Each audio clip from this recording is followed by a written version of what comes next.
नमस्कार दोस्तों।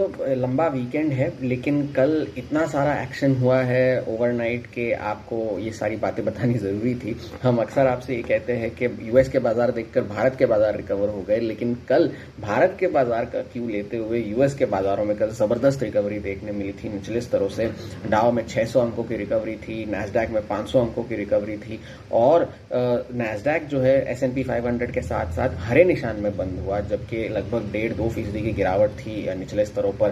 ट्रेडिंग की शुरुआत में डाउ जो है फ्लैट लाइन के थोड़ा सा नीचे जाकर के बंद हुआ।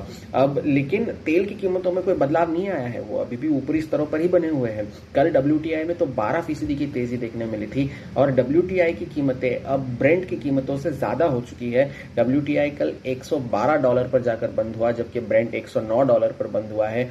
और यूरोप में डीजल के फ्यूचर्स जो है वहां पर कीमतें जो है $200 के पार निकल चुकी है। 2022 के बाद ये पहली बार ऐसा हुआ है। और रियल वर्ल्ड ऑयल बैरल्स जो है नॉर्थ सी में जिसकी खरीद फरोख्त होती है, दिन में कार्गोस की खरीद फरोख्त होती है, उनकी कीमतें जो है $140 पर प्रति बैरल के पार निकल चुकी है। 2008 के बाद ये पहली बार हुआ है। अभी फर्क ये है कि रियल वर्ल्ड ऑयल बैरल्स जो है ये कार्गोज के जो खरीद फरोख्त होती है उस दिन उनकी कीमतें हैं और फ्यूचर्स की कीमतें जो होती है वो अक्सर पेपर ट्रेडिंग होती है। तो ये इन दोनों में फर्क है। तो रियल वर्ल्ड ऑयल बैरल्स की कीमतें जो है $140 के पार निकल चुकी है। अब रिकवरी कल क्यों आई? अब एक खबर अगर आप देखें तो इरना से एक खबर ये आई थी, ईरान की जो न्यूज एजेंसी है, कि ओमान और ईरान मिलकर स्ट्रेट ऑफ हॉर्मुज पे एक प्रोटोकॉल ड्राफ्ट कर रहे हैं शिप्स को आने जाने देने के लिए। और ये रिस्ट्रिक्शंस नहीं होगी, ये सिर्फ शिप्स के और जहाजों के सेफली वहां से निकलने के लिए एक प्रोटोकॉल बनाया जा रहा है।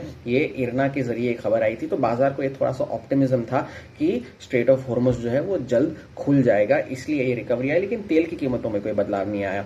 कल यूएस के हमलों में ईरान का जो सबसे बड़ा एक इंफ्रास्ट्रक्चर ब्रिज था वो कल धराशायी हो गया। 136 मीटर ऊंचा वो ब्रिज था तेहरान और कराच के बीच में। और डोनाल्ड ट्रंप ने तो ये भी धमकी दी है कि ये तो सिर्फ शुरुआत है, अगर आपने डील नहीं करी तो फिर जाकर के और हमले हो सकते हैं, there will be more to come. ये उन्होंने कल ट्रूथ सोशल पर लिखा।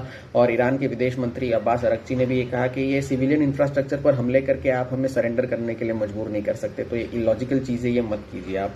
आज संयुक्त राष्ट्र की जो सुरक्षा परिषद है, यूनाइटेड नेशन सिक्योरिटी काउंसिल, वहां पर शायद एक प्रस्ताव पर वोटिंग की जाए कि फोर्स का इस्तेमाल करने दिया जाए स्ट्रेट ऑफ हॉर्मुज को खोलने के लिए, और तरीके अपनाए जाए ताकि ऑयल एंड गैस फ्लोस को जो है वो नॉर्मलाइज किया जाए। कल यूएस में एक बहुत बड़ा एडमिनिस्ट्रेटिव शेकअप हुआ। सबसे पहले तो अटॉर्नी जनरल पैम बॉन्डी को बर्खास्त कर दिया गया, ये कहते हुए कि भाई जो एप्स्टीन फाइल्स है उसका हैंडलिंग आपने ठीक से नहीं किया और डोनाल्ड ट्रंप के जो विरोधी है उनका प्रोसिक्यूशन आपने ठीक से नहीं किया, इस वजह से उन्हें बर्खास्त किया गया है। उन्हें एक नया प्राइवेट सेक्टर में रोल दिया जाएगा, ये डोनाल्ड ट्रंप ने कहा। और दूसरी तरफ पेंटागन में यूनाइटेड स्टेट्स के जो चीफ ऑफ आर्मी स्टाफ है रैंडी जॉर्ज, उन्हें भी बर्खास्त कर दिया गया, उन्हें रिटायर होने के लिए कह दिया गया युद्ध के बीच में, जबकि उनके कार्यकाल में अभी भी 1 साल जो है वो बचा हुआ था। और रिपोर्ट्स की माने तो और 2 बड़े ऑफिशियल्स को बर्खास्त किया गया है सेना में, ये रिपोर्ट्स कह रही है। लेकिन उनका रैंडी जॉर्ज के बर्खास्तगी की या उन्हें रिटायर होने देने की कोई ऑफिशियल इंफॉर्मेशन नहीं दी गई है। क्या कारण है, क्यों, ये किसी को नहीं पता। टैरिफ को लेकर के भी कल अपडेट्स आए हैं। पहले तो इंपोर्टेड फार्मा प्रोडक्ट्स पर 100% का टैरिफ लगाया जाएगा। ये जेनेरिक फार्मा पर एप्लीकेबल नहीं है, जो कि ज्यादातर भारतीय कंपनीज जो है वो जेनेरिक फार्मा से डील करती है। जेनेरिक फार्मा पर की समीक्षा की जाएगी और उस पर साल भर बाद फैसला लिया जाएगा, ये व्हाइट हाउस ने कहा। और मेटल्स को लेकर के भी जो 50% का टैरिफ लगाया गया है वो जारी रहेगा।